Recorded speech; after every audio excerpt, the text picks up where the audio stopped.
Buenas tardes a todos. Bienvenidos al primer seminario del semestre 21I del posgrado en física de la Universidad Autónoma Metropolitana. Esta tarde tenemos el gusto de presentar al doctor Miguel Ángel Bastarrachea Magnani, quien es doctor en física y también licenciado en filosofía por parte de la UNAM. Ha realizado estancias postdoctorales, en el Instituto de Ciencias Nucleares de la UNAM, en la Universidad de Freiburg de Alemania y en la Universidad de Aarhus en Dinamarca. Ha sido profesor visitante entre otras universidades, como la Universidad de Tennessee, en la Universidad Veracruzana, en la Charles University de la República Checa, en el Consejo Superior de Investigaciones Científicas de Madrid, y actualmente es profesor visitante del Departamento de Física de nuestra unidad. El día de hoy nos va a presentar la charla titulada Interacciones entre polarones y polaritones. Sin más preámbulos, le cedemos la palabra al doctor, por favor. Sí, muchas gracias, David, y también a Iván por la oportunidad de presentar mi trabajo en el seminario de posgrado. Y bueno, como me mencionaste, el título de mi charla es Interacciones entre polarones y polaritones. Y pues lo que voy a contarles es acerca de resultados recientes que he publicado con colaboradores de la Universidad de Aarhus en Dinamarca y la Universidad de Cambridge en Reino Unido, y que recientemente publicamos en la revista Physical Review Letters. Entonces, esto va a tratar de la interacción entre la luz y la materia, y lo que haremos a continuación será ver diversos elementos o bloques conceptuales fundamentales con los que vamos a ir construyendo todo hasta llegar al concepto de polarón-polaritón. Y después discutiremos acerca de esas interacciones. Entonces, para empezar, déjenme darles un poco de contexto. En la actualidad, una plataforma, una serie de plataformas que han cobrado interés son los materiales bidimensionales. En particular, los semiconductores que se colocan dentro de microcavidades. Como les dije, esta charla va a tratar de la interacción entre la radiación y la materia. Después del descubrimiento del grafeno, los materiales bidimensionales ganaron un gran atractivo por una gran variedad de aplicaciones y porque son sistemas que en cierta medida se pueden sintonizar. En particular, hay ciertos materiales como los pozos cuánticos de arsenuro de galio o las estructuras de metales de transición dicalcógenos, o TMD, que al colocarse dentro de una microcavidad, se puede lograr que las excitaciones naturales del semiconductor, de las cuales voy a hablar a continuación, que son los excitones, se acoplen fuertemente a los modos confinados de radiación electromagnética dentro de la microcavidad. Entonces, la ventaja de esto es que, por ejemplo, en las monocapas de TMD, son semiconductores de banda directa. Entonces, esto se puede controlar en el nivel por medios ópticos en el espectro de lo visible. Muy bien. Entonces, antes que nada, pues vamos a empezar con el elemento más básico en esta descripción, y estos son los excitones. Los excitones son, digamos, las excitaciones colectivas que ocurren naturalmente en un semiconductor cuando este se pone en interacción con la luz. Lo que ocurre es que un electrón que se encuentra en la banda de valencia puede absorber un fotón, y si el fotón tiene mayor energía que la energía de la brecha con la banda de conducción, pues lo que sucede es que el electrón se excita a la banda de conducción y deja atrás de sí un agujero. Pero lo que sucede es que la energía queda almacenada en un estado ligado entre el excitón y el agujero, porque al dejar el agujero, pues el electrón ve en el medio una partícula con carga positiva. Entonces surge lo que se conoce como el excitón. Este estado ligado que podemos considerar como una cuasipartícula en la que el electrón orbita alrededor del agujero, y esto se puede considerar como un sistema de dos cuerpos que resulta tener un espectro muy similar al del átomo de hidrógeno. Si uno calcula el espectro de los excitones de manera fenomenológica, vamos a encontrar que pues, su energía va a estar dada por la brecha, el centro de masa del sistema de dos cuerpos, y un espectro de energía similar al del átomo de hidrógeno, donde la N es el número cuántico, y donde esto es el equivalente a la energía de ligadura del sistema. Y resulta que, a diferencia del átomo de hidrógeno, el radio de estas partículas resulta ser un poco más grande, el radio de Bohr, porque la energía de ligadura depende del coeficiente dieléctrico del semiconductor. Entonces, estas son las excitaciones naturales de los semiconductores y lo que permite es el transporte de la energía y de la carga eléctrica dentro del semiconductor. Ahora, ¿qué sucede? En los semiconductores de los que estamos hablando, que son semiconductores como los puntos cuánticos de arsenuro de galio o los TMD, resulta que los excitones son del tipo de Wannier-Mott.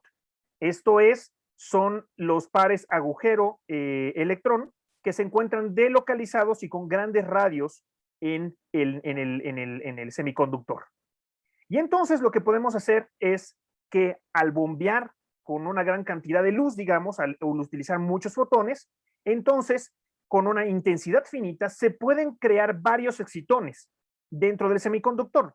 Y entonces ahora tenemos una analogía en la que resulta ser una especie de gas de átomos de hidrógeno, porque tienen el espectro de átomos de hidrógeno, que se forman dentro del semiconductor bidimensional. Y esto es a mí una idea que me gusta mucho porque pues nosotros estamos acostumbrados a la idea de los gases pues como un conjunto de átomos en una caja tridimensional, pero aquí lo que vamos a tener es un gas de excitaciones, o sea, de excitones en dos dimensiones. Y entonces resulta que el excitón, dado que es el estado ligado de dos partículas fermiónicas, resulta tener características bosónicas. Y si se tiene una densidad baja de los mismos, entonces se pueden considerar como excitones, como bosones bien comportados. Los operadores excitónicos siguen esta regla de conmutación que pueden ver aquí, donde depende del número, digamos, de electrones y de agujeros que hay, y del traslape de sus funciones de onda. Pero si la densidad de estos es muy baja, es decir, si la densidad de electrones, de excitones es baja, entonces podemos despreciar el segundo término y nos quedamos con la primera parte que corresponde al álgebra de conmutación de bosones. Muy bien, entonces ese es el primer bloque fundamental del que vamos a hablar, los excitones. Pero ahora comentemos rápidamente acerca de la interacción luz-materia. Y ahora vamos a hablar de otro tipo de cuasipartículas que se llaman los polaritones. Los polaritones son estados cuánticos que van a emerger cuando la interacción entre la luz y la materia es muy fuerte. Una forma típica de obtenerlos es a través de un hamiltoniano luz-materia de este tipo, que es un hamiltoniano cuadrático, ¿verdad? Porque tenemos un operador de número por la energía de la materia, digamos, un operador de número por la energía de la luz, ¿no? Esos son los operadores de la luz, de la materia, y un término de interacción en el cual se va a crear una excitación material y se va a aniquilar una excitación de luz y viceversa. Es una forma muy simple de ver este hamiltoniano cuadrático.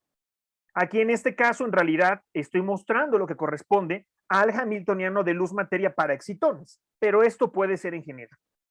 Como es para excitones, pues los excitones pueden tener diferentes valores de momento y de spin, y de ahí vienen las sumas. Entonces, lo que sucede es que cuando tenemos la interacción fuerte en radiación material, los sistemas están muy correlacionados. Y entonces el componente material y el componente de luz los podemos pensar como superpuestos en un nuevo estado de luz-materia, un nuevo estado cuántico, que pues podemos pensarlo como el gato de Schrödinger. En vez de estar vivo y muerto, tenemos que es parte luz, parte materia. Y eso es lo que nos da el polaritón. Entonces, el polaritón, pues van a ser en la forma más sencilla los eigenestados o las energías que corresponden de diagonalizar esta matriz. Y entonces vamos a tener estos nuevos operadores que son el polaritón superior, perdón, el polaritón inferior y el polaritón superior, donde estos coeficientes, que son los coeficientes que diagonalizan la matriz, se conocen como los coeficientes de Hopfield, y vamos a hablar muy brevemente después de ellos. Ahora, ¿cómo podemos identificar a los polaritones? ¿Cómo podemos ver esto? El polaritón inferior ya vimos que entonces es una combinación lineal de materia y luz, igual que el polaritón superior. Si uno diagonaliza esa matriz, tenemos esta que es la energía del polaritón. Ahora, un parámetro relevante en lo que sigue, en lo que vamos a ver, es la desintonización entre la materia y la luz, que ese es el parámetro delta, y que nos da la diferencia energética entre la luz y la materia a momento cero. Entonces resulta que una forma simple de ver la existencia de los polaritones es la siguiente. Si tuviéramos que omega, que es la interacción radiación-materia, fuera cero, o sea que los sistemas estuvieran desacoplados, entonces veremos que la luz que a la cual le asociamos, digamos, el valor de desintonización, pues es una recta. Y está desacoplada de la materia, que no depende del cambio de la desintonización luz-materia. Y este es el caso en el que se cruzan los dos estados porque están desacoplados. Cuando metemos la interacción radiación-materia, aparece una brecha de energía que corresponde a un cruce evitado entre estos dos nuevos estados cuánticos, que son el polaritón inferior y superior.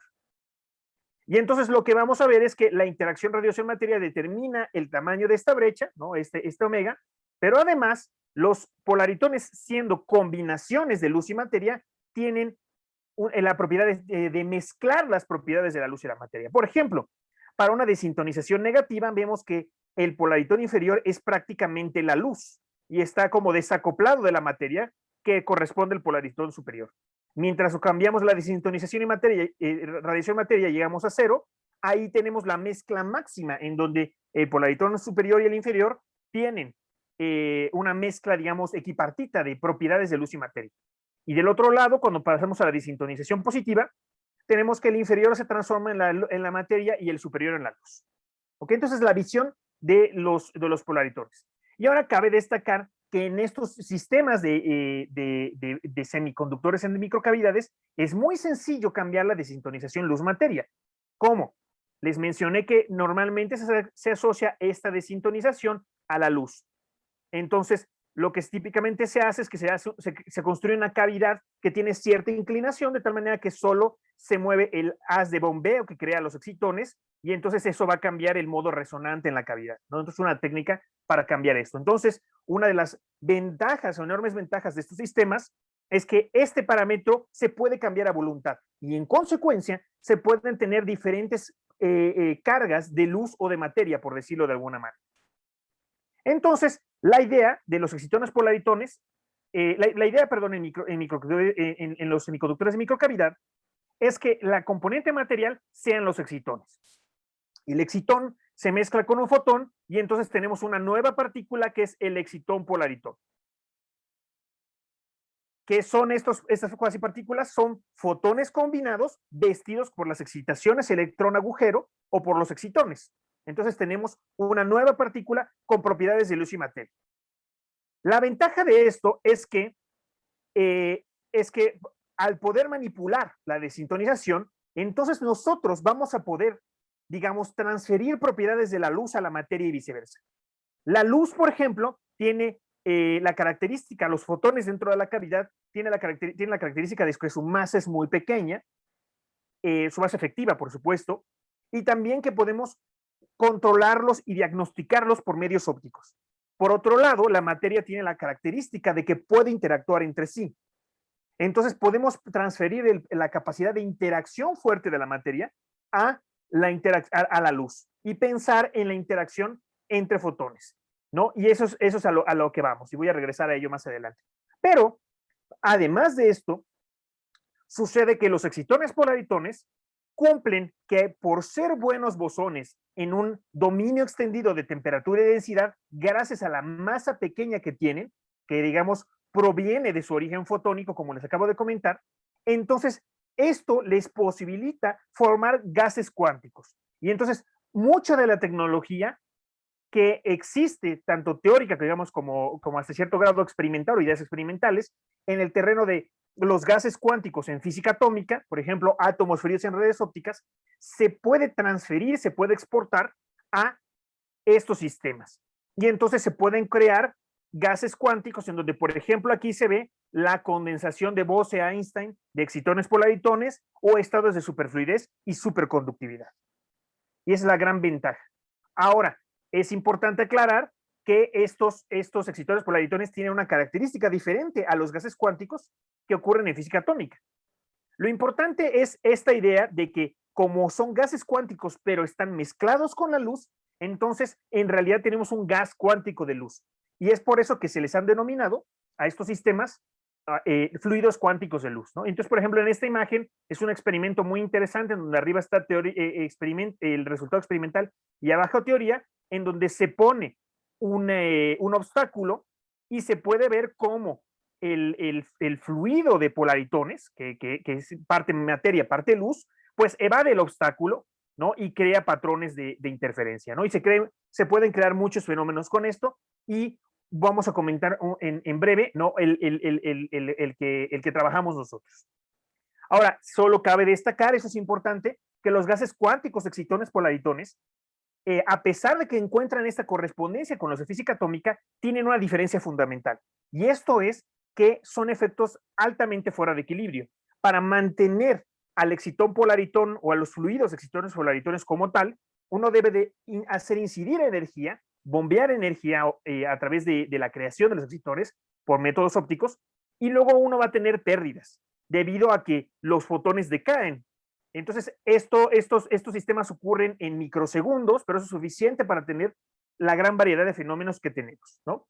Un ejemplo en donde se ve que estos sistemas poseen una diferencia es que, a diferencia de los condensados de Bose-Einstein tradicionales, en el caso de las excitaciones de Bogoliubov, de los excitores polaritones, pues aparecen cosas como brechas energéticas o biestabilidades en su espectro. Entonces, esto es un tema muy en boga en estos momentos. Se están desarrollando técnicas fuera de equilibrio para poder tratar también las interacciones fuertes y en general solo se han utilizado técnicas de campo medio. Entonces, uno de los esfuerzos que nosotros hemos hecho y otras personas también lo están haciendo es tratar de ir más allá de campo medio y reunir las descripciones fuera de equilibrio con las descripciones de interacción fuerte que nos dan las cosas interesantes de los gases cuánticos. Muy bien. Entonces, la pregunta que vamos a seguir es la siguiente. Queremos saber qué es lo que sucede cuando añadimos interacciones fuertes con la materia a este sistema de excitones polaritones. Pues los excitones polaritones en realidad son resultados de la interacción entre radiación y materia, ¿verdad? La interacción fuerte. Entonces, lo que vamos a tener como resultado, o la idea a largo plazo, ¿no? El sueño, son las interacciones fuertes efectivas entre fotones. Los fotones no pueden interactuar en el vacío, pero al vestirse de las interacciones de la materia pueden hacerlo, ¿no? Y esta es la idea, al tener interacciones entre polaritones, entonces tenemos interacciones efectivas entre fotones. ¿Y para qué queremos esto, no? Pues lo queremos para cosas muy interesantes como las espadas láser, ¿no? O algo así. Por supuesto, estamos muy lejos de algo como eso, pero es la idea fundamental de poder hacer interactuar la luz entre sí. Muy bien. Entonces, esto es como una visión general del tópico de excitones polaritones, ¿no? Tenemos estos elementos que no son el excitón y el polaritón, y ahora vamos a empezar a agregar uno más. Pero para eso, vamos a ir al terreno que nos interesa, y es el de los experimentos bombeo-sondeo.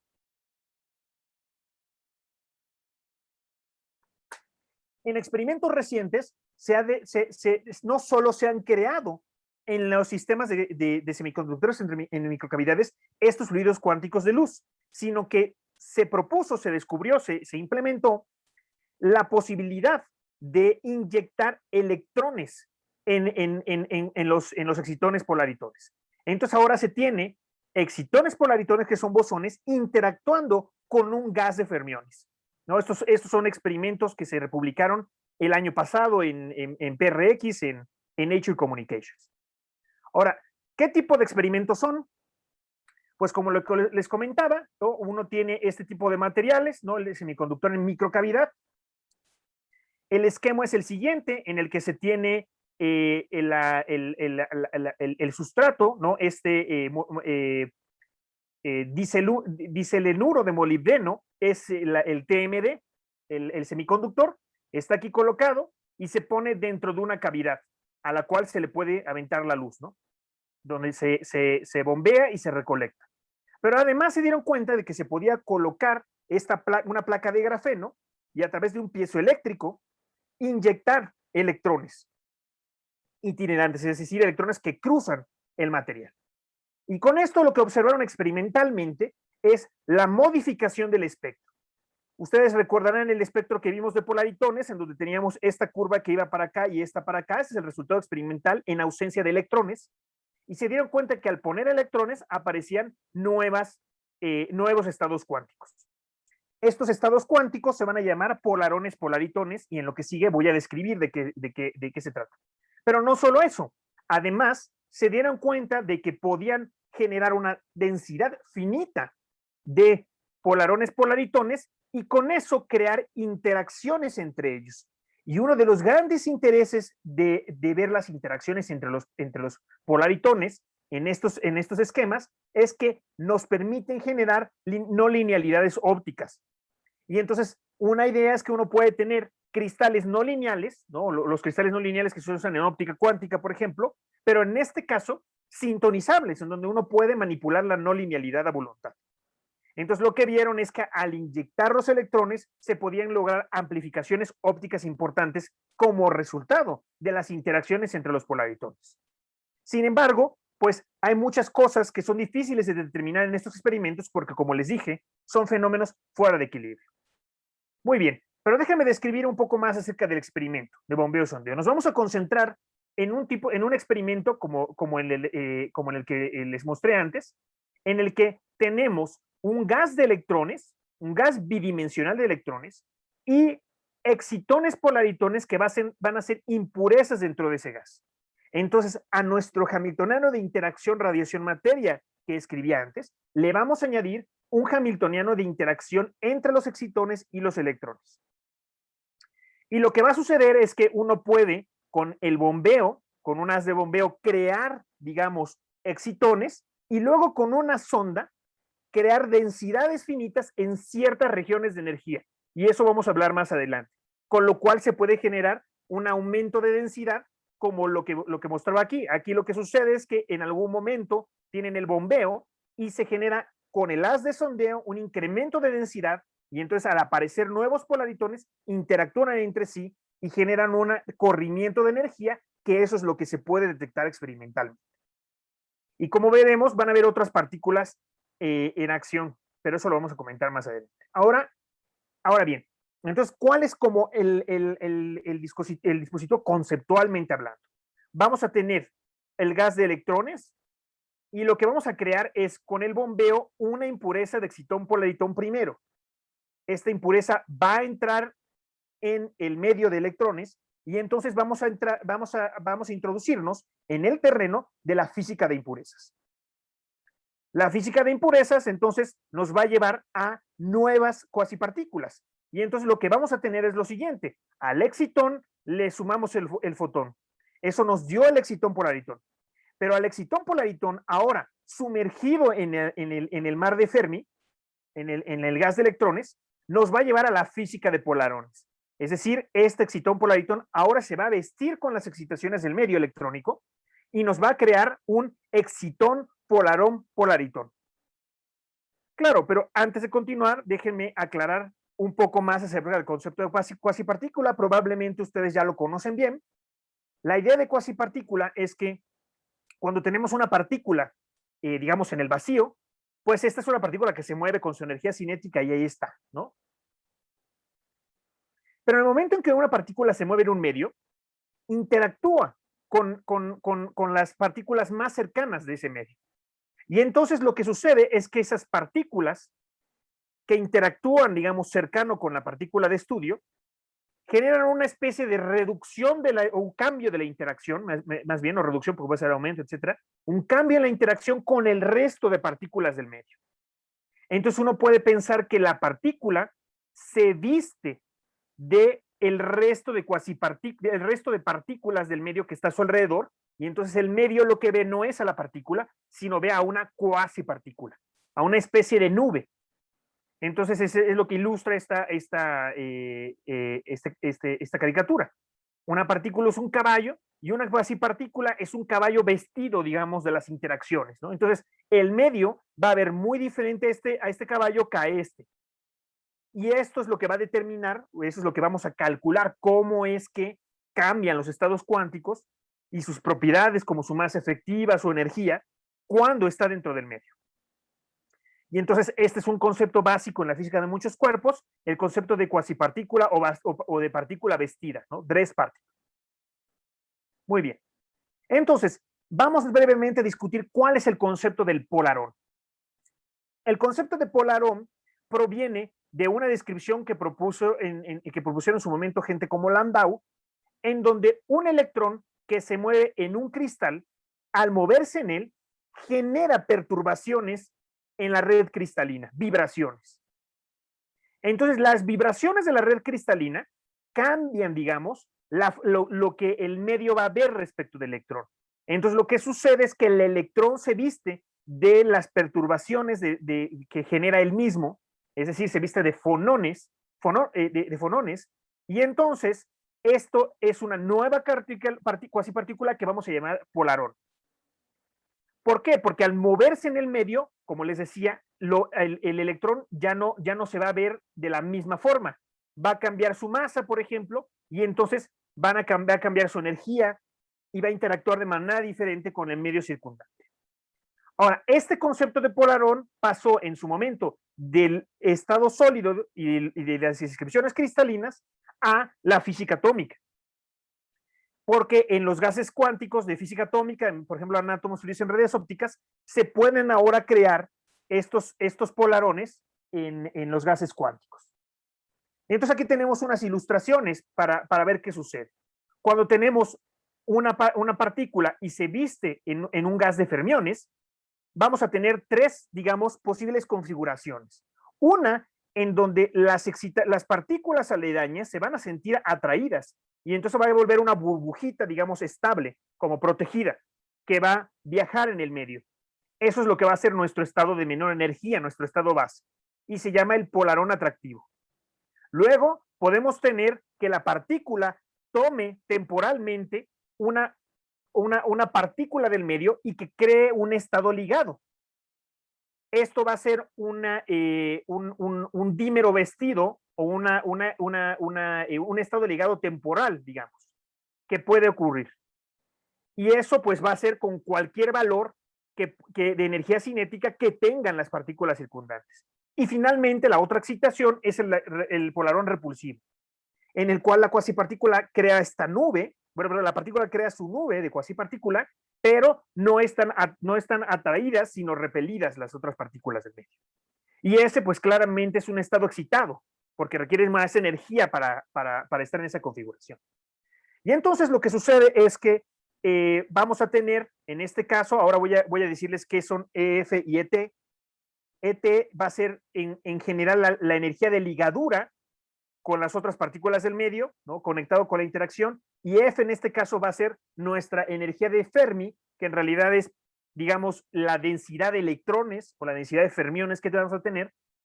Entonces, cuando uno cambia este parámetro, uno obtiene este espectro de energía, en donde para ciertos valores lo que vamos a tener es que si subimos energía, el estado base es esta rama, el polarón atractivo. Si subimos un poco más, vamos a alcanzar la región de la excitación molecular, que está dada por esta región, y si subimos un poco más, encontramos el eigenestado del polarón repulsivo. Y cambiando la densidad de los fermiones o de los electrones del medio, en este caso, podemos cambiar, como ven, la configuración del sistema. Entonces, en esta región, por ejemplo, hay un polarón atractivo, pero no hay polarón repulsivo, ¿no? El polarón repulsivo solo aparece aquí. Entonces, lo interesante de este dispositivo que estamos discutiendo de un semiconductor TMD dentro de una microcavidad es que no solo se va a poder cambiar a voluntad la desintonización radiación-materia, sino que también se va a poder cambiar la densidad de electrones y, por tanto, las propiedades del polarón. ¿Ok? Entonces van a haber dos parámetros sintonizables. Muy bien. Entonces vamos a regresar acá, ¿no? Lo que decíamos es, vamos a meter los excitones con los electrones en el TMD. Y entonces, para tratar este problema, y ahora les voy a mostrar los resultados, vamos a emplear, o empleamos más bien, una teoría de campos cuánticos de temperatura finita que nos permite atacar el problema de las interacciones fuertes entre las partículas. Entonces, la caricatura está aquí. Lo que vamos a considerar es que un excitón que está en el medio interactúa con un electrón del medio circundante y se interactúa como un polaritón, ¿no? Se transfiere como un polaritón, un par entre un polaritón y un electrón, como una especie de par ligado, y luego vuelve a salir y se separan. Entonces, como la interacción fundamental, ¿no? Donde cuando interactúan, pues va mezclado con la luz. Ahora, esto en términos matemáticos funciona de la siguiente manera: se van construyendo ciertos bloques que se tienen que resolver. El más fundamental es lo que se conoce como el propagador del par. Consideramos entonces que el excitón es una impureza móvil que se mueve el gas de electrones, y entonces se propaga, como viene en la caricatura, entra un excitón, choca con un electrón y se propagan. Entonces aquí está el propagador, que es la función de Green de un excitón, escrita en la base de polaritones para involucrar la luz, y se propaga junto con un electrón. Ese es el bloque fundamental que se puede ver con este diagrama de Feynman, en donde entra un excitón, entra un electrón, interactúan, se propagan juntos y vuelven a salir, ¿no? Entonces es como una burbuja, el elemento de interacción fundamental. Si nosotros resolvemos esto, que esta es una suma, ¿no? Para aclarar los términos, esta es la temperatura, este es el volumen efectivo, esta Q es el cuadrimomento de, perdón, un cuadrivector de momento-energía, o momento-frecuencia, ¿no? Entonces, estas son las funciones de Green. Si uno resuelve esta suma de Matsubara, va uno a tener una suma de, sobre todos los momentos posibles, de este tipo de cocientes, donde tenemos abajo un propagador y arriba las distribuciones térmicas de los bosones, que en este caso son los excitones polaritones, y de los fermiones, que en este caso son los electrones. Cualquier duda acerca de las matemáticas o de la notación, me lo pueden hacer, ¿no? Me pueden preguntar, ¿no? Por supuesto, muchas de estas cuentas son bastante largas y tendidas, complicadas, entonces, pues no puedo invertir tanto tiempo en ver los detalles, ¿no? Pero si tienen preguntas, me pueden decir. Y donde aquí adentro está G, o Chi o Kai, o como quieran llamarle, esto es en realidad los coeficientes de Hopfield que mencioné antes, que determinan la cantidad la carga de materia o luz que tiene el excitón polaritón. Entonces, a partir de esto, nosotros podemos considerar, por ejemplo, que el par que se propaga es un electrón y un excitón polaritón, que es más luz o más materia, dependiendo de la desintonización entre luz y materia que podemos controlar en el laboratorio. Ahora, usando este objeto, podemos calcular el objeto que es más importante, que es la matriz de dispersión, o la dispersión entre las dos, entre el electrón y el excitón. Ahora, en general, la interacción de dos cuerpos, o sea, la interacción entre el electrón y el excitón polaritón, pues es una interacción que depende del momento.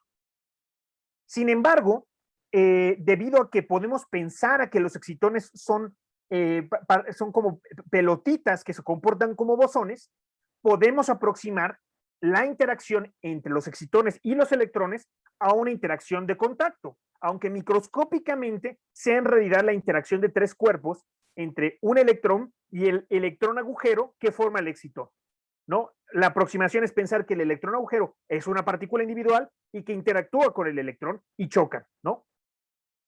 Y entonces, a partir de eso, pues usamos la teoría de la matriz T, en la que para calcular la dispersión se usa la interacción repetida del excitón polaritón con el electrón en una aproximación escalera, donde solo tomamos los diagramas que nos permiten construir un diagrama de Feynman de este tipo para la dispersión, en donde lo que tenemos es que la dispersión es la dispersión, digamos, de dos cuerpos, ¿no? Que es esto, y luego es la dispersión de dos cuerpos, pero con una serie infinita de interacciones de dos cuerpos, ¿no? Entonces, si ustedes, por ejemplo, toman esta expresión y sustituyen este diagrama aquí, pues van a ver que el siguiente caso va a ser que interactúa un electrón con un excitón y luego vuelve a interactuar con el electrón con el excitón y así, ¿no? Entonces, como una escalera de interacciones.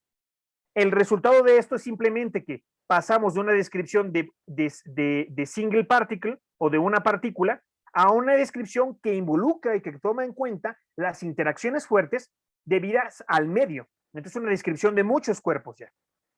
Y la aproximación escalera nos permite resolver esta ecuación de forma cerrada, de tal manera que podemos escribir a la matriz T, que es la matriz de dispersión, como la interacción de dos cuerpos y en términos de el propagador del par, que por eso les decía que era el bloque fundamental. Sin embargo, ahora es importante comentar otro elemento fundamental en lo que vamos a hablar, que nos determina en realidad la interacción entre los electrones y el excitón.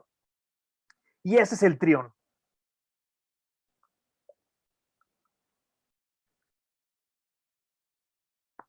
Muy bien. Entonces, además de los excitones, resulta que unas excitaciones posibles en el semiconductor es que el excitón se cargue, es decir, que se ligue con un electrón. Y a esto es a lo que lo denominamos trión, y emerge de las interacciones entre excitones y electrones. Entonces es un compuesto en el que tenemos tres partículas ahora, ¿no? Que ya lo había mencionado antes, pero en este caso es un estado ligado de un excitón cargado. El trión lo que genera es una interacción fuerte en los electrones y excitones. Cuando el excitón se acerca a la energía de resonancia del trión en el medio, puede tomar un electrón y eso aumenta la interacción entre el electrón y el excitón. Entonces, para poder resolver el problema, se toma en cuenta en esta teoría la existencia de los triones. Y lo hacemos porque en los problemas, a diferencia de los problemas tridimensionales, en los bidimensionales siempre existe un estado ligado. En este caso es el trión, la energía de ligadura del trión. Pero el estado ligado nos permite renormalizar la interacción entre el electrón y el excitón, de tal manera que la interacción de dos cuerpos ahora está puesta a través del propagador en el vacío del electrón y el excitón en términos de la energía de ligadura, ¿no? Que nos da esta expresión. Y en ese sentido, la energía de ligadura del trión ahora es el parámetro que nos va a permitir dar cuenta de la interacción entre electrones y excitones. ¿Ok? Y también va a poder aparecer, digamos, en el formalismo y vamos a poder ver cuál es el resultado pronto. Muy bien, entonces con eso tomo mi teoría de la matriz T y la renormalizo de tal manera que esta expresión la pongo ya no en términos de la interacción entre el electrón y el excitón, sino en términos de la energía de ligadura del trión. Y ese va a ser como el input, el parámetro que voy a meter a mi teoría. Ahora, con la matriz T, ahora lo que podemos calcular es la autoenergía propia del sistema, es decir, la energía que le corresponde al excitón polaritón como cuasipartícula. Y esto se calcula de manera similar al propagador, pero ahora considerando un electrón y la matriz T. Es decir, en forma diagramática lo que tenemos es que entra un excitón al sistema, interactúa, digamos, infinitamente con el medio, y como resultado hay una contrapropagación de un electrón acá, para cerrar, digamos, el sistema, y luego sale otra vez el excitón. Esto es del lado de la materia, pero también tenemos la interacción de la luz que viene del hamiltoniano cuadrático que hablamos antes, en donde entra un fotón, se aniquila y crea un excitón, o lo excita, y viceversa. Entonces, para terminar, digamos, el formalismo, lo que nos interesa, el objeto que hay que calcular al final, es la función de Green de temperatura finita. Y ya para no aburrirlos, uno toma la energía, la expresa como una matriz de 2×2 para involucrar la interacción radiación-materia, en donde tenemos la propagación libre del excitón, la propagación libre del fotón y la autoenergía, es decir, la interacción luz-materia y la interacción materia-materia, que era lo que queríamos. Tomamos este objeto y al resolverlo, de hecho este es un objeto en el plano complejo, podemos hacer una continuación analítica, al resolverlo nos va a poder permitir obtener el espectro de energía, tanto como las energías de cuasipartícula como la distribución espectral. Muy bien, y nada más como comentario, esta expresión es extremadamente larga y horrible, ¿ok? Aparece todas estas cosas porque uno tiene que tratar en el plano complejo las singularidades de la matriz T. Sin embargo, para una partícula, para una impureza, solo el primer término sobrevive porque resulta que los otros dos desaparecen por cambios del potencial químico. Entonces, para una cuasipartícula solo basta este. Muy bien. Entonces, ahora sí, vamos a ir cerrando, vamos a ir a donde nos interesa. La pregunta es, ¿qué pasa con el diagrama de polaritones cuando metemos la interacción radiación-materia? Pues pasa lo siguiente. De dos ramas que teníamos antes, ahora tenemos tres, que vamos a denotar como el polaritón superior, el polaritón del medio y el polaritón inferior. Y donde esta línea punteada es la energía del trión. Entonces, de hecho, esto es lo que experimentalmente van a ver. Pero podemos entenderlo desde nuestra teoría de la siguiente manera.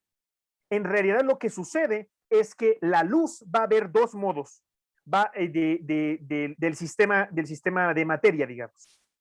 Un modo de un polarón atractivo y un modo de un polarón repulsivo. Entonces lo que va a suceder es que la luz ve a un polarón atractivo aquí y genera un cruce evitado que marca la existencia ahora de la interacción fuerte de radiación-materia, pero con el modo del polarón.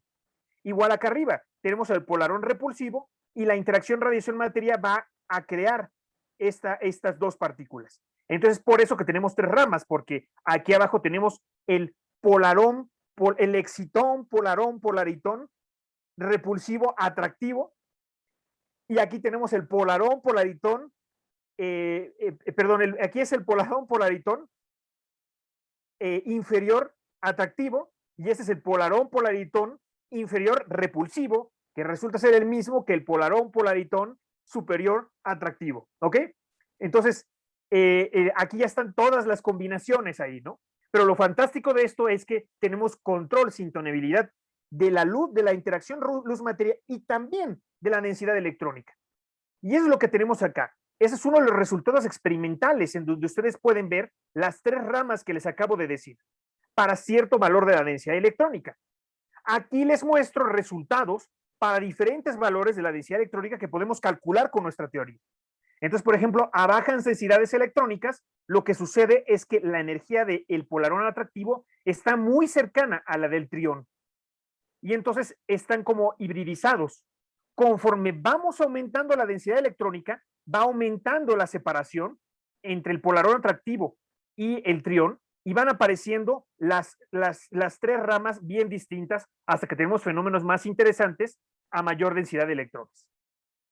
Entonces, por ejemplo, nosotros podemos ajustar esta teoría, ajustar estos resultados experimentales con nuestra teoría, recibiendo qué información. La información del acoplamiento luz-materia que están usando, de la energía de ligadura que corresponde al material y de la densidad electrónica. Entonces, con esos tres parámetros podemos ajustar el experimento y describir las diferentes ramas resultantes.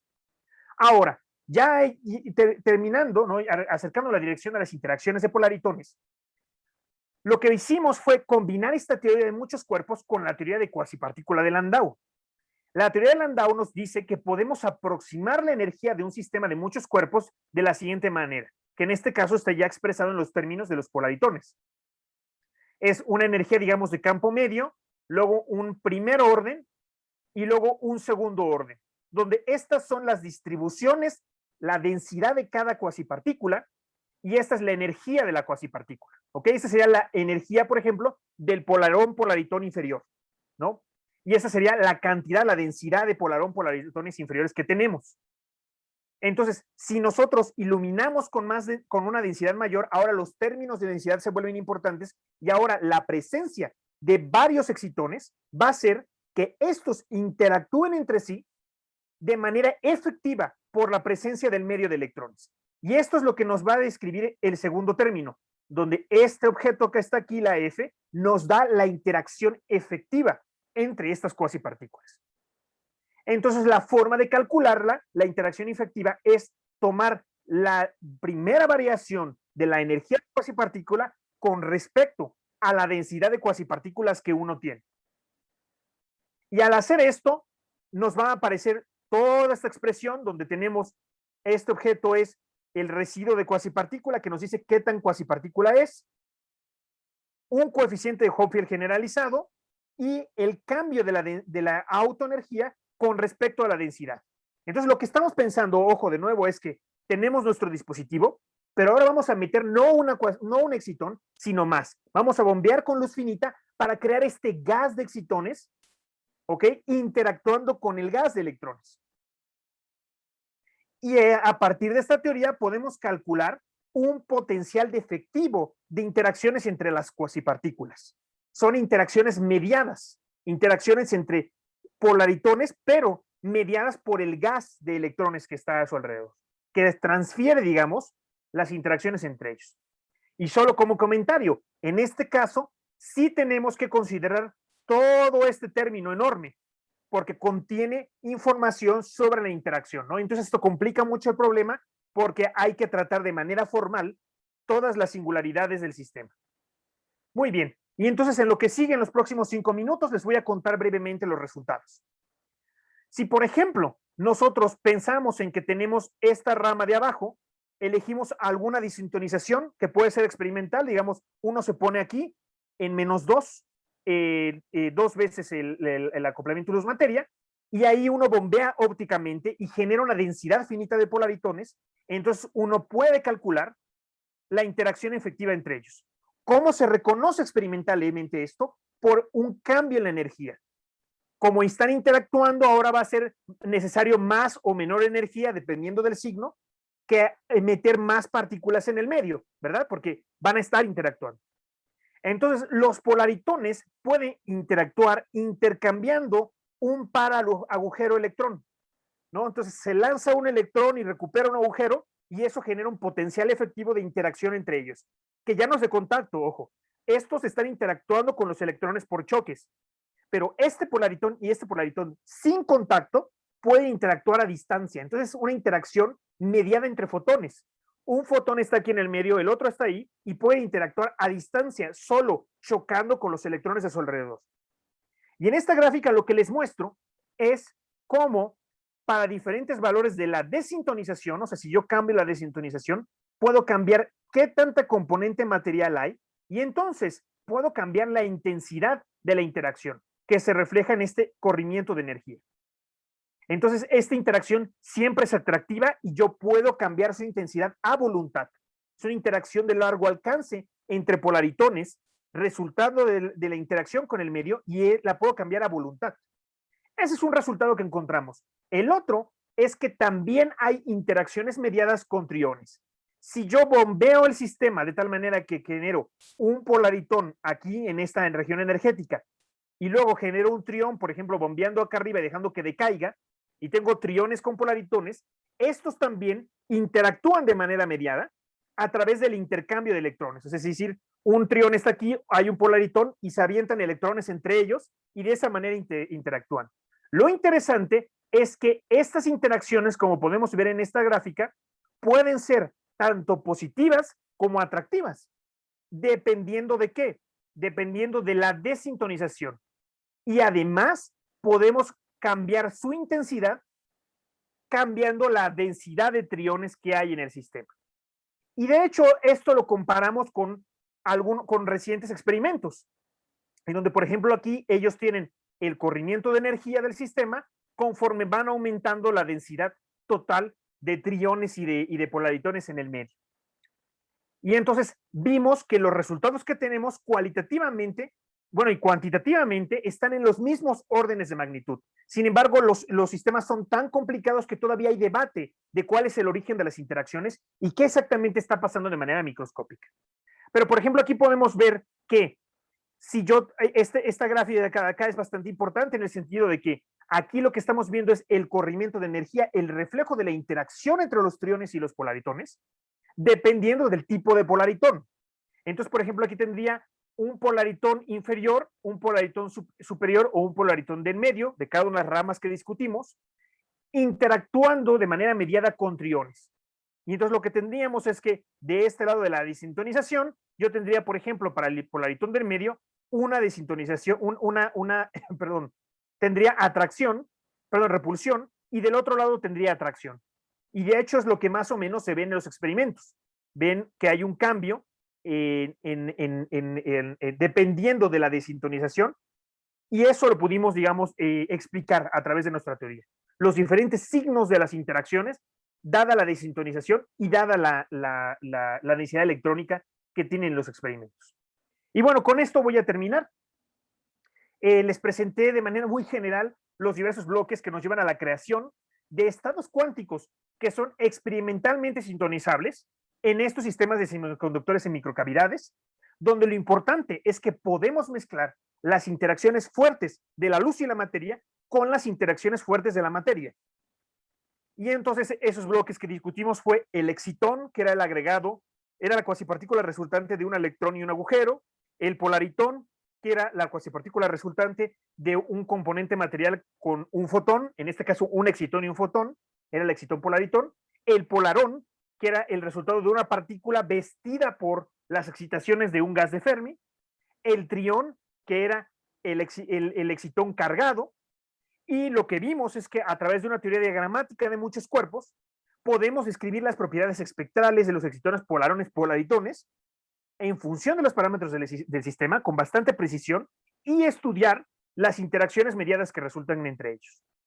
Y algo como a futuro, algo importante, un resultado de nuestro trabajo, es que se pueden combinar los dos efectos. Por ejemplo, el efecto para el polaritón inferior, el efecto atractivo de las interacciones de polaritones entre ellos y el efecto repulsivo de los polaritones con triones. Y entonces, en principio, esto abre o señala una puerta a una interacción mediada a voluntad, que genera a su vez, dado el tipo de interacción que tenemos, el signo y la intensidad, efectos no lineales que pueden ser aprovechados posteriormente para aplicaciones en gases cuánticos o en óptica cuántica o en información cuántica. Y bueno, y con esto quisiera agradecerles mucho por su atención. Esto es lo que les quería contar acerca de estos fascinantes sistemas súper complicados, ¿no? En donde uno cada vez tiene nuevas cuasipartículas. Y pues como comercial, si quieren participar en proyectos de investigación en estos temas, yo estudio temas de interacción radiación-materia, no solo en semiconductores y microcavidades, sino también en átomos fríos y en otros sistemas de información cuántica. Y también tengo temas de investigación en caos cuántico y termodinámica cuántica, en donde pues hago uso de mi conocimiento de la interacción radiación-materia. Y pues tengo disponibles servicio social, proyectos terminales, tesis de maestría en codirección y de doctorado también. Y pues me pueden contactar en este correo, ¿no? Y sería todo de mi parte. No sé si hay más preguntas y muchas gracias por su atención. Muchas gracias, doctor Miguel. Es una charla muy interesante y sí, creo que nos hacía falta estos temas en el departamento de física. Vamos a pasar a la sesión de preguntas y respuestas. Por favor, si alguien tiene una pregunta, puede activar su micrófono, escribirla en el chat. También por Facebook, creo que ya tenemos algunas. Entonces, si le parece, se las hago llegar. Sí, Pregunta adelante. César Ulloa. ¿Una partícula ingresa a la matriz T porque se considera infinita tal interacción?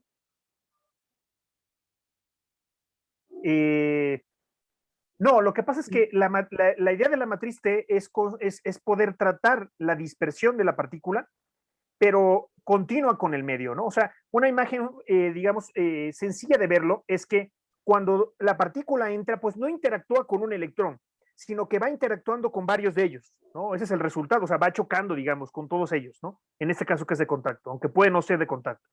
Y entonces la matriz T es una aproximación que nos permite contabilizar esas interacciones repetidas en una suma de interacciones al infinito, ¿no? Que podemos, de hecho, cerrar esa suma y expresarla de forma finita, ¿no? Es una serie, digamos, de interacciones.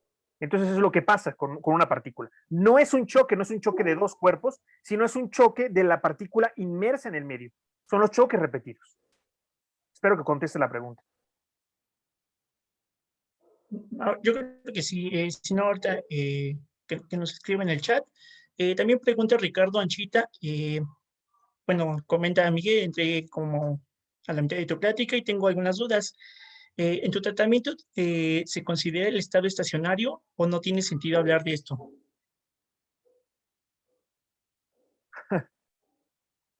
Hay alguien ahí.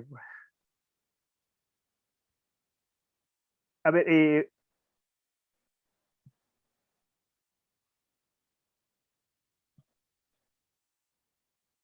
No sé si se escuchó o se cortó con mi conexión. sí, perdón. Eh, sí, lo siento, tenía como un problema técnico. Muy bien. Entonces, ¿cuál era la pregunta, perdón? Que si en el Ah, que el estado tratamiento estacionario. Ajá, de estado estacionario. Claro, bueno, esa es una muy buena pregunta para estos sistemas. Lo que sucede es que los tratamientos regularmente asumen, y este tratamiento lo está asumiendo, que tenemos un estado estacionario. O sea, esta teoría que les presenté es una teoría de temperatura finita de equilibrio. Entonces asume que los excitones polaritones, a pesar de que es un sistema que se está bombeando y que tiene pérdidas, en realidad está en un estado estacionario. ¿Ok? Hasta el momento hemos visto que para describir los elementos fundamentales de las propiedades energéticas de estos sistemas, basta con una teoría de equilibrio, pero para dilucidar, no, para elucidar, perdón, algunos detalles de estos experimentos, es claro que se necesita ir a una teoría de fuera de equilibrio. Y eso es algo en lo que estoy trabajando ahora.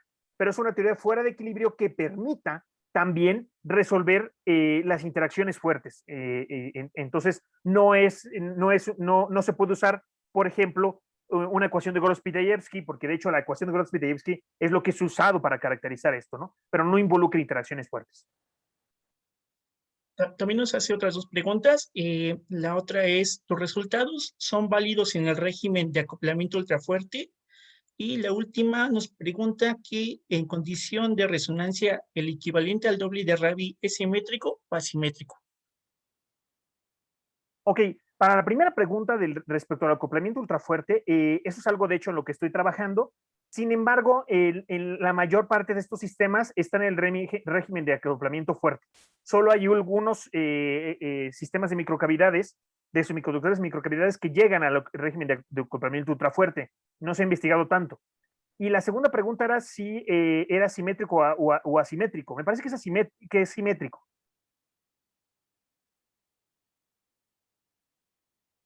Ok, doctor, muchas gracias. Y la otra pregunta era de el equivalente al doblete de Rabi, ¿es simétrico o asimétrico? Me parece que es No sé simétrico. a qué se refiera. Tenemos otra pregunta también, por favor, de Héctor Alejandro. Nos pregunta si estamos cerca de hacer experimentos en México y sería una opción hacer simulaciones ab initio. Eh, sí sería una opción hacer simulaciones ab inicio. Y también se están comenzando experimentos en excitones polaritones aquí en México. Sí, recién me parece en la Universidad de San Luis Potosí. Ok, El doctor. doctor Edgar, quien lo está haciendo es el doctor Edgar Armando Cerda. Y tenemos otra de Pablo. Nos pregunta, bueno, hace un comentario. Hola Miguel, muchas gracias por tu charla. ¿Se han observado transiciones de fase en sistemas de muchas cuasipartículas como estas? Disculpa si se repite la pregunta, igual y llegué medio tarde a la charla. Supongo que se refiere a transiciones de fase cuánticas.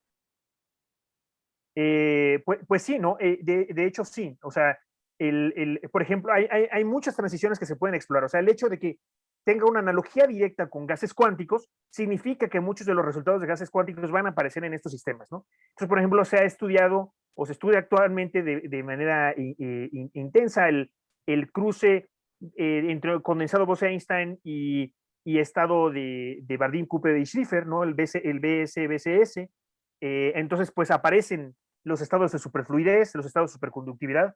Pues por supuesto que hay transiciones de fase cuánticas en esos sistemas y transiciones de fase clásicas, ¿no? Térmicas. Ok, doctor, parece que ya no hay más preguntas. Si alguien tiene alguna otra, por favor, escríbala o active su micrófono. El doctor Hugo Morales. Adelante, doctor, si quiere preguntar. Gracias. Hola, Miguel. Hola, Hugo. Felicidades por tu plática, una muy linda Muchas plática. gracias. Tengo un par de preguntas muy básicas. Los sistemas que nos estuviste describiendo son esencialmente bidimensionales. En la realidad, pues eso es solo una muy buena aproximación y podría haber efectos de tamaño finito en la dirección, digamos, transversal. Eso en alguna parte del formalismo está considerado, o sea, ¿qué tan buena aproximación es esa desde el punto de vista de tu análisis del modelo? Y la otra, aprovecho de una vez para poner la segunda pregunta, para no interrumpirte mucho, es en el análisis del grafeno aparece desde una cierta perspectiva la ecuación de Dirac. Aquí también digamos, un papel que juega la forma de la ecuación de Dirac en el modelo de los electrones, o es una aproximación tipo Pauli. Esas serían mis preguntas. Gracias. Ok, gracias por tus preguntas, Hugo. Sí, bueno, en realidad la ventaja, digamos, o sea, en realidad el formalismo que yo estoy empleando de muchos cuerpos es netamente bidimensional, ¿no? Entonces, así como, tal como está, no involucra, no puede incorporar correcciones de tamaño finito, ¿no? Digamos, la garantía está en que estos sistemas, por ejemplo, los de TMD, pues básicamente son monocapas, ¿no? Sin embargo, pues ahora hay esfuerzos en pensar en que se tienen varias monocapas apiladas y hay algunos resultados que tratan de extender esto para considerar efectos en donde la tercera dimensión cuente, ¿no? Pero para mi formalismo no se incorpora, ¿no? Es netamente bidimensional. Y la otra pregunta, sí, en realidad, o sea, digamos, uno puede estudiar la estructura de bandas de estos sistemas, ¿no? Es un poco complicado porque los modelos que yo conozco, por ejemplo, consideran, o sea, creo que el modelo mínimo para tratar de describirla es de un tie binding de 3 niveles, me parece, pero los niveles, los más precisos creo que son como de 7. Entonces, en general, sí se puede utilizar, ¿no? De manera similar al grafeno, o sea, estudiar efectos como la ecuación de Dirac, pero para el formalismo en el que estoy, o en el nivel en el que estoy asumiendo que la estructura de bandas ya está definida y que hay ciertas transiciones que ocurren, digamos, ¿no? Por esta capacidad que tienen de banda directa. Entonces, mi formalismo no involucra otros efectos que analicen, digamos, más allá de la estructura de banda, ¿no? Es una aproximación en la que se asume que tienes la formación de los excitones y que interactúan por contacto. No sé si respondo a las preguntas. Sí, muchas gracias. Ok, parece que ya no hay más preguntas. Ah, creo que hay una última en el chat y pregunta ¿qué preguntas generales tienes de termodinámica cuántica? Bueno, no sé qué se refiere. No entendí la pregunta. ¿Qué preguntas generales tienes de termodinámica cuántica? Bueno, No sé eso, a lo que se refiere. claro, o sea, en general, digamos, termodinámica cuántica lo he explorado en otros sistemas de interacción radiación-materia y sistemas de física atómica. Eh, en realidad, bueno, en los últimos 10 años ha habido un interés importante para, digamos, revisar la emergencia de las leyes de la termodinámica desde el mundo cuántico, gracias a que estos sistemas, no solo los de los semiconductores en microcavidad, sino otros de física atómica, pues se pueden sintonizar a voluntad, ¿no?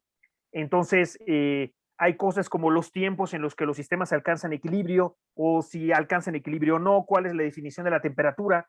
Y esas son algunas de las preguntas que yo he explorado antes. No en este sistema de semiconductores y microcavidad, pero en otros sistemas de interacción radiación-materia de física atómica.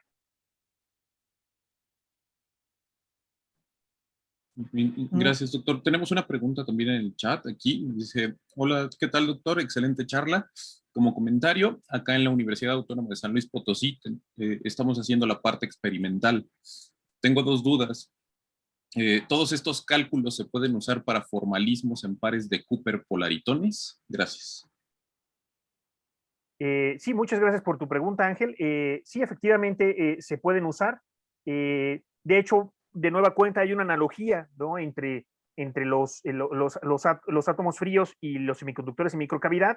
Entonces, ahora recién hay trabajos en átomos fríos en donde se está viendo que se pueden generar pares de Cooper polaritónicos y el mapeo es más o menos directo a los sistemas de semiconductores en microcavidad y es algo que de hecho estoy explorando, ¿no? Cómo aplicar estas técnicas en estos casos, ¿no? Y es lo que comentaba, es posible pensar en el caso de los polaritones en el cruce entre el condensado de Bose-Einstein y el estado de BCS, ¿no? Que seguramente ya conoces, ¿no? Pero sí se pueden usar, por supuesto, es la idea.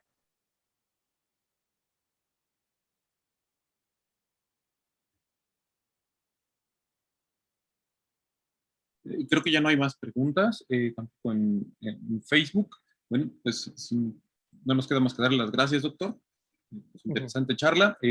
Va a quedar disponible, si no tiene usted problema, en la página de Facebook y también en el canal de YouTube. Perfecto. Posteriores cosas. Le agradecemos, doctor. Y para todos, la siguiente semana tenemos seminario igual y, si no mal recuerdo, tenemos fecha doble, tenemos martes y jueves. De todas maneras, les va a llegar el correo. Muchas gracias a todos. Gracias de nuevo, doctor. Salud. Sí, muchísimas gracias a ustedes y a todos los que estuvieron en la charla. Hasta luego.